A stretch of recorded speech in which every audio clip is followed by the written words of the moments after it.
Bonjour et bienvenue dans ce nouvel épisode de mon podcast Mon Psy part en live. Je suis Julien Borloo, psychologue à Lausanne et aujourd'hui je vous accueille pour un nouvel épisode où l'on va parler de comment garder une belle énergie au quotidien. C'est un épisode qui m'a été inspiré par vos suggestions, donc je demande parfois sur mon compte Instagram qu'est-ce que vous aimeriez savoir, quel type d'épisode de podcast vous souhaiteriez entendre, et puis on m'a demandé de partager un petit peu mes conseils pour garder une bonne énergie au quotidien. Alors dans cet épisode, je vais partager des choses qui sont issues évidemment de mes connaissances en psychologie, de aussi toutes les recherches que je fais à côté, que ça soit en nutrition. Peut-être vous le savez, je suis en train de suivre une formation là-dedans, tous les articles scientifiques également que je lis. Et donc c'est tout un paquet de connaissances et aussi de pratiques personnelles. Alors on dit c'est les cordonniers qui sont les moins bien chaussés. Moi j'essaie de pas faire ça et puis quand j'apprends quelque chose de l'intégrer dans ma vie du quotidien. Donc ça va être un mélange un petit peu de ma pratique, de mon expérience, mais qui est basé sur des connaissances que j'ai acquises à l'université et surtout après. Mais avant cela, j'ai envie de vous parler de la personne qui a sponsorisé cet épisode. Peut-être que vous ne le savez pas, car c'est la première fois que je propose cela, mais à partir d'aujourd'hui, je propose à des personnes, des indépendants, que ce soit des artistes, des personnes dans le milieu du bien-être, ou d'autres personnes qui aimeraient faire parler de leurs services ou de leurs produits. Évidemment, il faut que ça soit aligné avec ce que je souhaite promouvoir, mais je leur propose de sponsoriser des épisodes de ce podcast. Et c'est pourquoi je vais faire la transition pour une petite annonce de la première personne qui a accepté de sponsoriser cet épisode et qui n'est autre que Julie Carleskind. Voici son annonce. C'est quand la dernière fois où tu as pris le temps d'être ? Pas de faire, mais de simplement être. Grande question, n'est-ce pas ? Si tu ne sais pas quoi spontanément répondre à cette question, c'est qu'il est peut-être temps de prendre une pause et de t'offrir un temps pour toi. Dans ce monde où tout va trop vite, revenir à l'essentiel est indispensable. L'essentiel, c'est soi et revenir à soi. C'est ce qui nous permet d'emmagasiner de l'énergie pour faire face à la vie quotidienne. Julie t'invite donc à un séjour être du 1er au 3 mars 2024 à la cabane de Luan, avec au programme marche dans la forêt, yoga, méditation, respiration et régal des papilles. Elle se réjouit de t'accueillir. Lors de ton inscription, mentionne que tu viens du podcast Mon Psy part en live. Cela te permettra de bénéficier du tarif Early Bird. Voilà, et je remercie énormément Julie pour sa confiance et pour son sponsoring pour ce podcast. Alors, comment faire pour garder une bonne énergie au quotidien ? On va recommencer par la base. Vous allez voir, aujourd'hui, je vais parler de choses assez basiques, mais je vais vous donner des astuces que peut-être vous n'avez jamais entendues pour construire une belle énergie au quotidien, parce que c'est pas simplement psychologique, c'est même très physiologique. Alors, quand on veut avoir de l'énergie, alors je vous surprendrai peut-être pas, mais il faut avoir suffisamment de sommeil et aussi une belle qualité de sommeil. Donc, ça dépend beaucoup des personnes et aussi en fonction de l'âge. Donc, il y a des personnes qui, en effet, n'ont pas beaucoup besoin de dormir. En tout cas, qui ont moins besoin de dormir que la moyenne. Maintenant, c'est une faible partie de la population. Alors que dans les cabinets psy, souvent, on entend des gens qui disent « Ah non, mais moi, 6 heures de sommeil, ça me suffit largement. » Pour la plupart des gens, c'est pas que ça vous suffit, c'est juste qu'on s'habitue à être fatigué. Et donc, on oublie en fait qu'est-ce que c'est que de fonctionner à un niveau optimal d'énergie. Donc, pour la majorité des personnes, on va viser entre 7h30 et 9h de sommeil. C'est super important. Le sommeil, c'est là où on se régénère, où les muscles se réparent, où les connexions dans le cerveau se font. Typiquement, quand on est en révision, si on est étudiant, c'est vraiment une très mauvaise idée de prendre sur son sommeil parce qu'on veut réviser un peu plus, parce que en fait, c'est durant le sommeil que l'on intègre les informations. Donc, le sommeil, c'est ultra important. Si c'était pas important, on aurait trouvé un moyen de couper là-dessus. On passerait pas autant de temps à être inactif. Donc, on connaît l'humain, on cherche toujours à optimiser. Donc voilà, si on est toujours, après des millénaires, à dormir quand même plusieurs heures par jour, c'est que ça a une super utilité. Alors, les jeunes, quand on est à l'adolescence, enfin les enfants, les ados, ont plus besoin de sommeil. Plus on vieillit, moins on en a besoin. Donc ça, c'est des variations aussi au niveau de l'âge. Mais grosso modo, on va chercher à avoir 7h30, 9h. Si on est en dessous de ça, eh bien, c'est comme un caillou qu'on se met sur le dos. Puis, alors, on va peut-être réussir à fonctionner, mais eh bien, ça va beaucoup plus peser. Il faut savoir que le sommeil, c'est une sorte de thérapie gratuite, si on veut.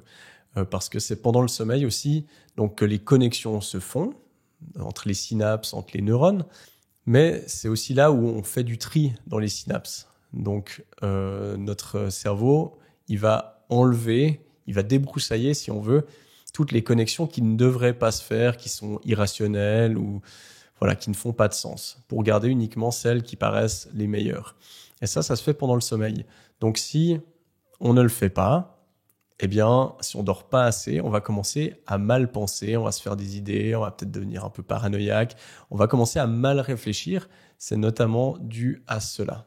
Et le fait de rêver aussi, quand je parle de thérapie naturelle, ça peut avoir un peu la même fonction que l'hypnose. Des fois, en hypnose, on va faire revivre à des personnes des événements traumatiques, mais lorsqu'ils sont en hypnose, eh bien, ils sont relaxés. Et donc, le fait de vivre quelque chose qui a été traumatique, mais de le revivre de manière relaxée, ça peut permettre de changer le souvenir, de changer l'empreinte émotionnelle que cela a. Et donc, ça va permettre aussi, des fois, de changer la vision qu'on a sur cet événement et d'enlever certains traumatismes. Et ça, quand on rêve, eh bien, il y a un peu la même fonction, parce qu'il y a des phases de sommeil où on peut revivre des situations, mais durant lesquelles on ne va pas ressentir de stress, où il n'y aura pas de sécrétion d'adrénaline, de cortisol, etc. Donc, qui sont des neurotransmetteurs, des hormones du stress. Et donc, ça va permettre de revivre ces moments-là, mais en étant apaisé. Et ça, c'est une vraie thérapie naturelle. Donc, ne rabotez pas votre sommeil, c'est une mauvaise idée. Alors là, je vous ai parlé de pourquoi c'était important le sommeil, pourquoi il fallait en avoir assez, mais c'est aussi important de chercher à avoir une bonne qualité de sommeil. Et pour ça, je vous donne quelques tips. Pour avoir une bonne qualité de sommeil, il faut se synchroniser avec la lumière du jour. Donc, au début de la journée, eh bien, on va chercher à avoir beaucoup de lumière, le plus possible dans les yeux pour que cela active notre organisme. Donc ça, c'est super important parce que tout notre organisme est réglé par les rythmes circadiens, c'est les rythmes veille-sommeil, et c'est ça qui règle toutes nos hormones, tout le fonctionnement de notre corps. Donc pour avoir une bonne énergie, le plus vite possible, on a de la lumière dans les yeux, le matin, donc idéalement, il faudrait aller dehors, même 5-10 minutes, juste que de la lumière du soleil rentre dans nos yeux, ou si on se lève qu'il fait encore nuit, pourquoi pas utiliser une lampe de luminothérapie, c'est ce que je fais moi durant la période hivernale. Ça va activer le corps, donc ça c'est quelque chose de super pour l'énergie. Et puis, en fin de journée, eh bien, il faudrait que la lumière soit plus tamisée. Donc, en fait, c'est notre cerveau, il doit comprendre que, ok, là, le soleil se baisse, donc on va se préparer à aller se coucher. Faut pas oublier que l'électricité, elle n'a pas toujours existé. Et donc, avant, on était calqué sur les rythmes du soleil. Et donc, si on a une lumière forte, et puis que c'est 22 heures, notre cerveau, il va croire que le soleil est encore là. Donc, il va pas nous préparer au sommeil. Donc, essayez d'avoir des lumières beaucoup plus tamisées le soir, si possible qui viennent d'en dessous, pas des lampes qui viennent du dessus, parce que l'angle avec lequel la lumière rentre dans l'œil a aussi une importance, parce que le soleil il est en haut, je vous apprends rien. Donc si la lumière vient d'en bas, ça n'a pas le même impact. Donc ça, c'est une astuce pour améliorer la qualité de votre sommeil et donc votre énergie. Une autre chose, c'est de dormir dans une chambre qui est suffisamment fraîche. On dit idéalement autour des 21 degrés. Alors en été, évidemment, on fait ce qu'on peut, mais c'est surtout en hiver où on peut avoir tendance à trop chauffer, et ça va impacter négativement la qualité du sommeil. Idéalement aussi, on va chercher à avoir une bonne literie, donc avoir un lit, un matelas qui est confortable, avoir un oreiller qui nous soutient bien, sur lequel on se sent bien. Ça paraît bête, mais c'est super important.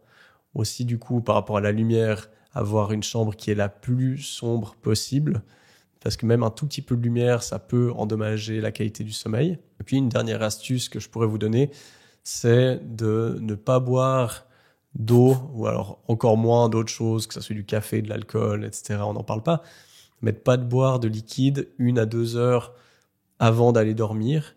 Comme ça, vous allez vraiment vous coucher avec la vessie vide, parce que si vous avez une vessie même qui n'est pas complètement pleine, ça va impacter négativement la qualité du sommeil. Vous allez aller moins profond dans les phases de sommeil.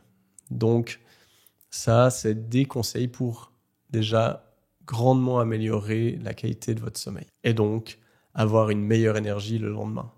Une deuxième idée pour commencer à avoir plus d'énergie au quotidien, c'est de faire des pauses au travail, ou peu importe ce que vous faites. Si vous faites quelque chose qui est prenant physiquement ou mentalement, c'est de prendre des pauses. Et puis la pause, de vraiment en faire une pause. Parce que le problème, c'est que souvent, au boulot, quand on prend une pause, qu'est-ce qu'on va faire ? On va prendre un café qui va finalement stresser l'organisme encore plus. Certains vont fumer une cigarette. Pareil, c'est un excitant. Donc en fait, les pauses qu'on prend pour la plupart des gens au travail, c'est des pauses qui vont pas nous calmer, elles vont encore plus nous stresser. Et donc ça va épuiser aussi l'organisme. Donc vraiment prendre toutes les heures une petite pause, vous levez, même si c'est 1-2 minutes, vous levez de votre bureau, allez bouger, prendre un verre d'eau, prendre le temps de bien respirer, ça c'est super important. Combien de personnes bloquent la respiration quand elles sont en train de travailler ou ne respirent pas suffisamment bien? Donc idéalement, cherchez à respirer avec le ventre plutôt, avec des longues expirations. Plus on expire, plus ça calme. Donc prendre le temps de bien respirer, ça c'est super important. Et puis de bouger le corps, parce qu'un des fléaux de notre société, c'est qu'on travaille beaucoup dans le secteur tertiaire. Et donc on est très sédentaire, on bouge pas, on est assis et notre corps n'est pas fait pour ça. Donc le fait de bouger notre corps, ça va aussi créer de l'énergie et nous régénérer. Donc idéalement, si on veut la pause idéale au travail, ça serait sortir du bâtiment, aller dehors, pas être sur le téléphone ou quoi, vraiment prendre le temps de respirer, bouger un peu, faire quelques pas et puis ensuite y retourner. Une troisième astuce pour booster l'énergie au quotidien, c'est de faire de l'activité physique. Donc ça suit un petit peu ce que je viens de vous dire par rapport au fait de bouger. Là vraiment, d'en faire une activité physique au sens large. C'est-à-dire que marcher, c'est déjà une activité physique.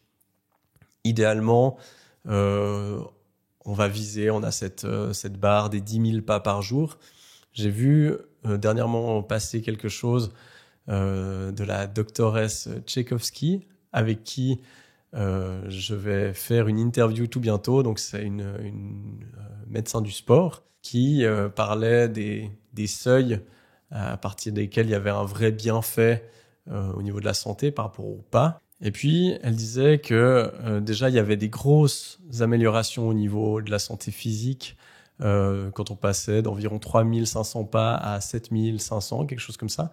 Et puis alors après, de 7500 à 10 000, ça a augmenté encore. Mais déjà, si on arrivait à être autour des 7000, ce serait déjà top.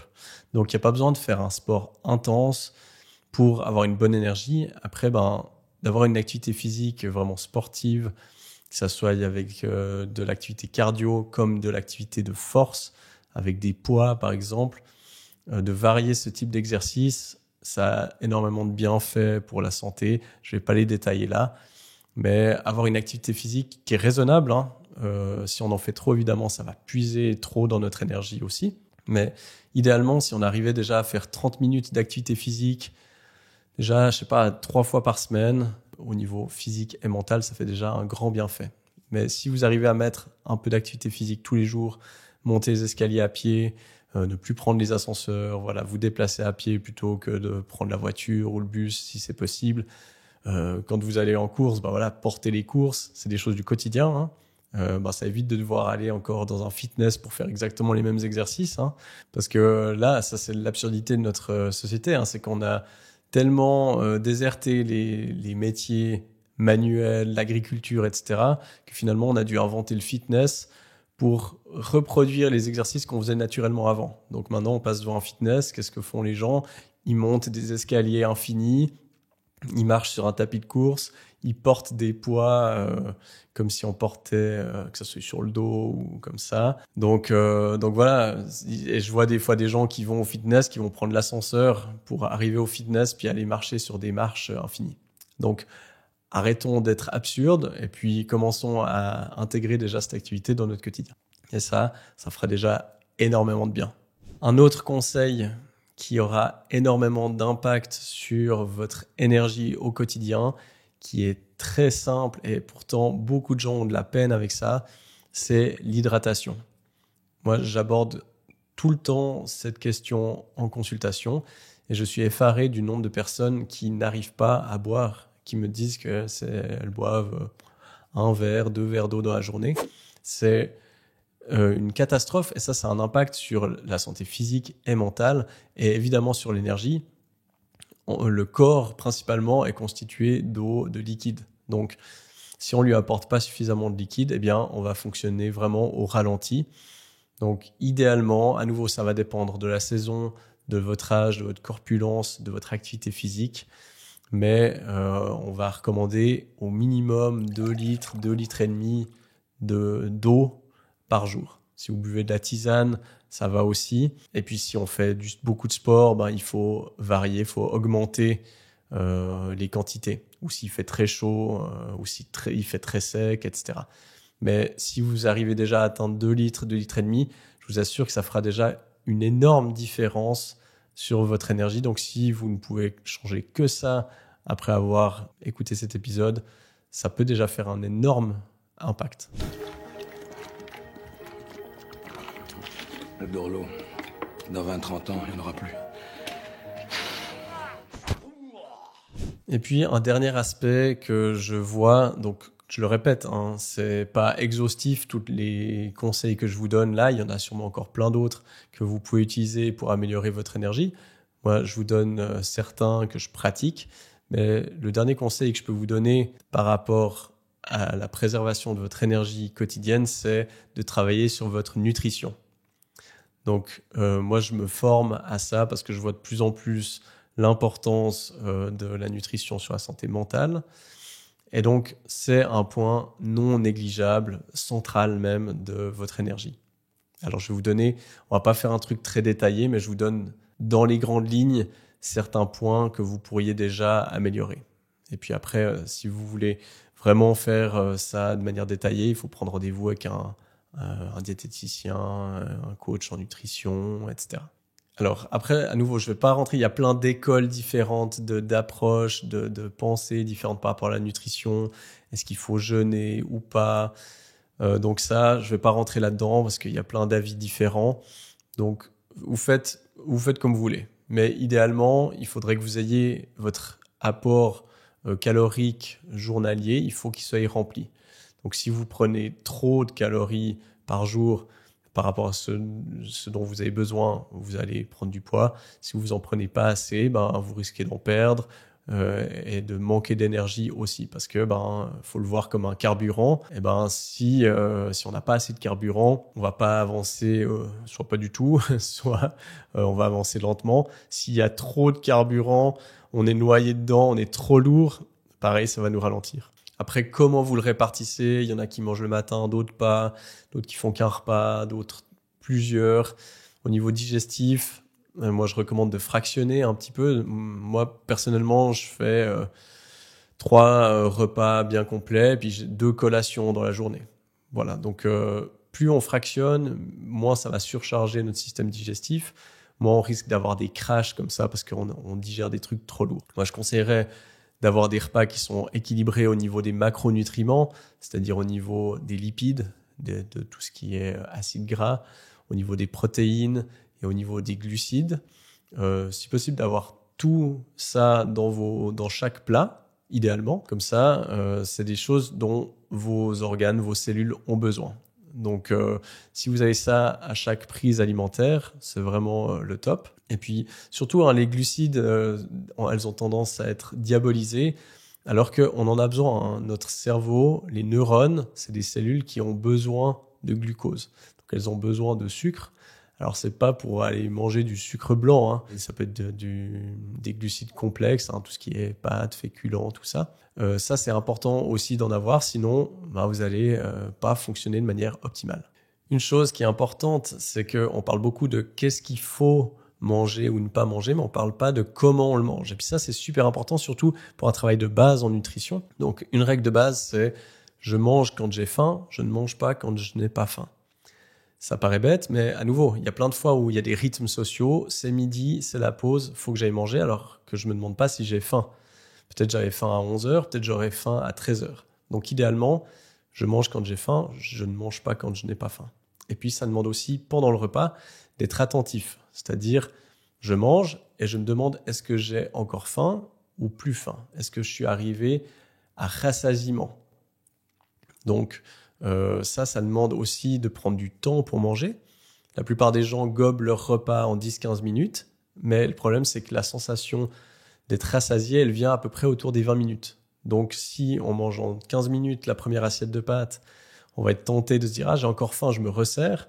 Puis après, on va avoir le signal qui arrive, puis c'est là où on sent qu'en fait, on a le ventre qui est prêt à exploser. Donc plus vous allez allonger le temps de repas, mieux vous allez digérer aussi, vous allez aussi mieux contrôler la quantité de ce que vous mangez. Vous n'allez pas être surchargé après, puis avoir le crash parce qu'on a trop mangé ou on a mangé des choses trop lourdes ou trop sucrées qui font qu'on a un pic de sucre, puis ensuite ça crache. Et du coup, on est super fatigué, ça redemande du sucre. Donc pour ça, allonger les temps de repas, mastiquer bien. Ça, c'est un truc que aussi la plupart des gens vont gober un peu ce qu'ils mangent. Ils vont mâcher peut-être 2-3 fois, puis ils avalent. Il faut idéalement que ce qui rentre dans votre estomac, ça soit une consistance de bouillie. Il ne devrait plus y avoir de morceaux. Donc, s'il y a des morceaux, ça va faire que l'estomac va galérer, tout le reste de la digestion va galérer, vous allez moins bien absorber ce que vous mangez, donc vous allez perdre des nutriments, vous allez juste les évacuer. Et puis, ça va ralentir en fait tout le système, donc vous allez perdre en énergie.